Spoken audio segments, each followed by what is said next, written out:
Hey guys, welcome back to my channel and I'm back again with another really interesting coding interview question video. So this time guys, we are using another backtracking question called as Permutations II.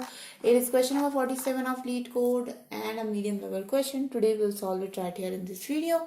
And guys, as always, I want to request you to do subscribe to my channel, hit the bell icon for future notifications. Write down in the comment section below anything you want to say to me. Give this video a big thumbs up, share it with your friends as well. And now without making any further delay, let's get started with the problem statement. So guys, if you have seen the permutations first question video, then I would recommend you to see that first, where it is similar to that. Basically, we have got an array of numbers here and we want to return all possible permutations of this array of numbers.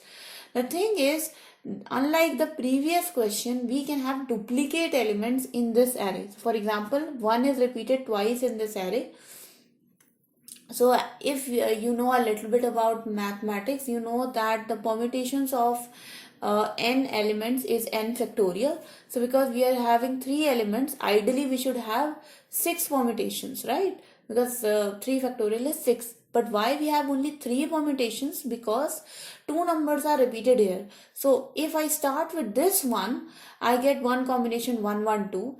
But if I start with this second one and I start to make permutations, I probably will get the same permutations which I got with the first one. So that's why if we remove the duplicate combinations, there are only 3 unique combinations we will get. 1, 1, 2, 1, 2, 1 and 2, 1, 1.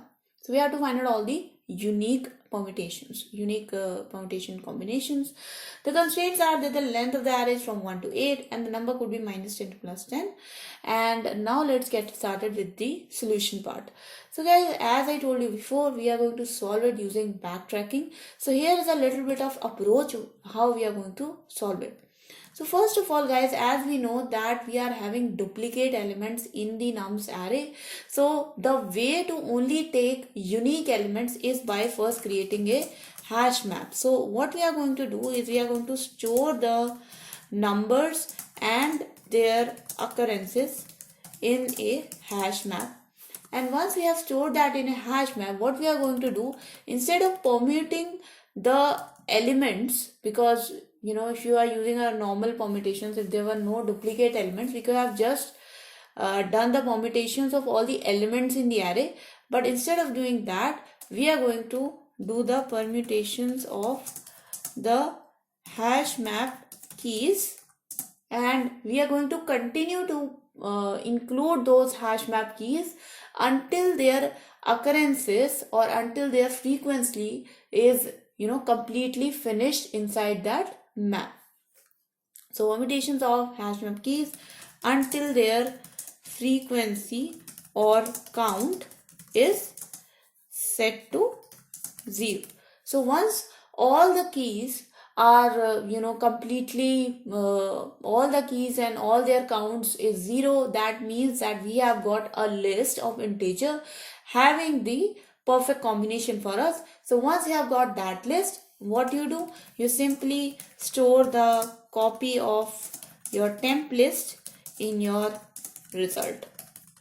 So just like that, we'll if we continue to perform these steps, finally we'll get a list of lists which is having all the unique permutations. Okay, so this will be much more clear to you guys when I start writing the code. So let's get started with the coding part of it. Okay, so the first thing is that we have to store the numbers and their occurrences in a hash map, and we will also declare the result set and the temporary list.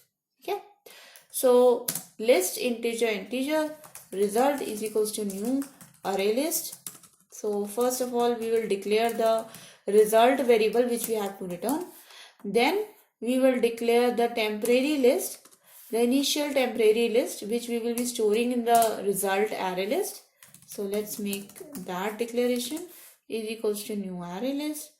And now next we'll create a hash map of integer key and integer value to actually store the numbers inside the number array and their occurrences, the total number of count. So let's say count map equals to new hash map, and there we go, guys. You can see that now my hash map is created. Hash map is declared. What we have to do now is we have to start filling this hash map. So for integer I equals to 0 to I less than nums dot length I plus plus.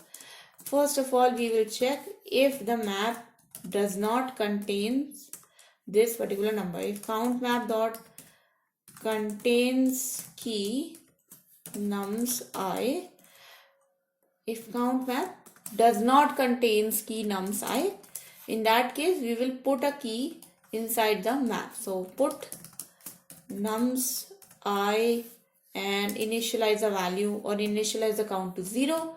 And once we come out of this if statement, we will simply increment the count which is placed for that key in the map. So count map dot put nums I, and the value will be count map dot get nums I plus 1. Okay, so now once this for loop is completed, your hash map will contain the key as a number and the value is the number of occurrences. And now we will actually, instead of calling the DFS function, we will first implement the DFS function and then we will call it in this main function.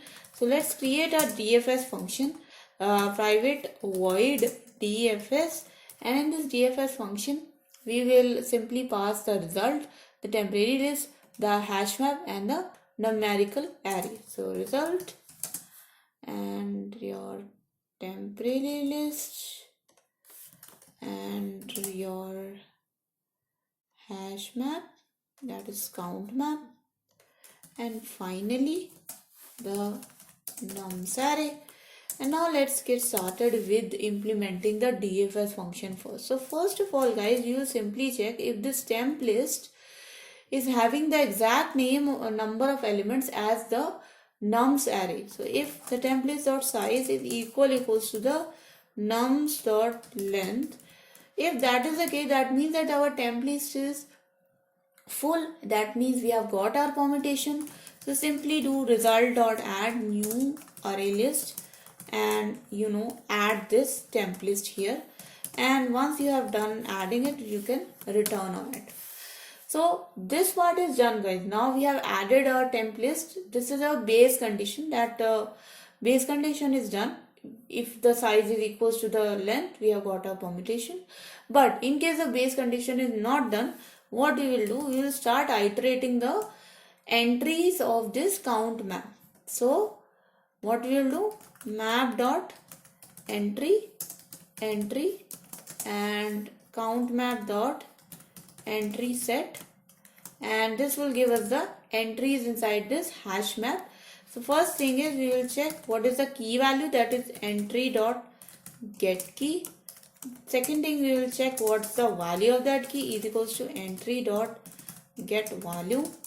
And now we will simply check if the value is equals to 0. So if the value is equals to 0, that means for that particular number, the count value has become 0. So that means that number has been included enough times in our permutation list. So that's why, if that's the condition, then we will just continue and we'll go to the next entry of the map. But if that value is, that key is still having some value, in that case we will add it inside our template. That means there is still for example, like 1 is occurring twice here. So if the count of 1 is 2, that means there are still some 1s left to be included in our temp list. If the count of 1 is 1, that also means that you can still add some 1s to your temp list. If the count of 1 becomes 0, that means you cannot add further 1s into your temporary list. So that will happen when we'll go inside this if condition and we will simply continue. But other than that, we can add that value, add that key inside our temp list, because it is still having some frequency left, some occurrences left. And obviously, guys, once you have added it inside your temp list, all you have to do is you have to reduce its frequency into your map because it has already been added once. So key comma value -1. Now you have reduced its frequency inside your count map. So you are now ready to call the DFS function again as a recursion call and pass all the same things: result, temp list, and count map, and the nums array. Okay.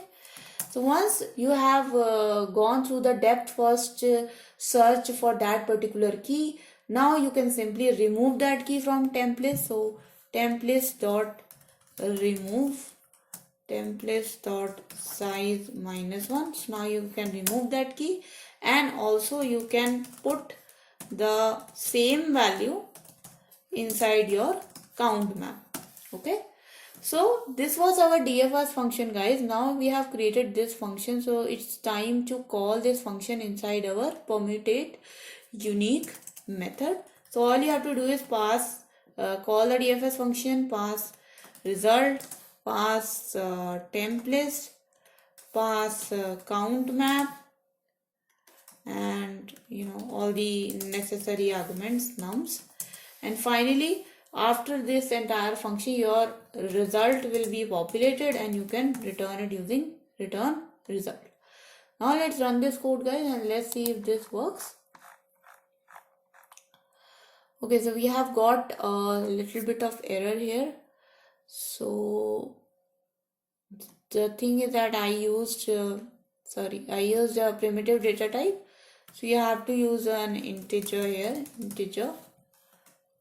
because get key is an integer value. Okay, and yeah, also you have to put here integer. Actually, if you declare this as integer, you don't have to declare key and value as class object classes. You can simply make them primitive. Because I didn't mention it integer here, that's why I was getting that error. So now you can see that my solution is accepted, guys. Let's submit this code just to see that it gets accepted for all other test cases as well. And there you go, guys. You can see that now my solution is accepted for all other test cases. So that was a solution for this question, guys. I hope you guys understood this video and you learned something from it. If I talk about the time complexity, guys, so the time complexity for this question is very complex, but as far as I have observed, the time complexity should be something like order of 2 to the power n, because we are calling the recursive function, but because we are calling it n number of times, so it could be .n, because we are also creating a hash map every single, we are also creating a hash map first. So that's why n into 2 to the power n, but to be honest, I'm not sure about this. Other than that, if you talk about the space complexity, definitely space complexity is order of n, because you are creating a n element hash map. Okay, so that was the video, guys. I hope you guys enjoyed this video, learned something from it. If you guys have any suggestions for me, if you can explain the time complexity of this question better than me, then please do write down in the comment section below. I think everyone will benefit from that. And thank you so much for watching, guys. Please do subscribe to my channel, hit the bell icon for future notifications. Write down in the comment section below anything you want to say to me. Give this video a big thumbs up, share it with your friends as well. And thank you again, and I'll see you guys next time. Until then, bye bye.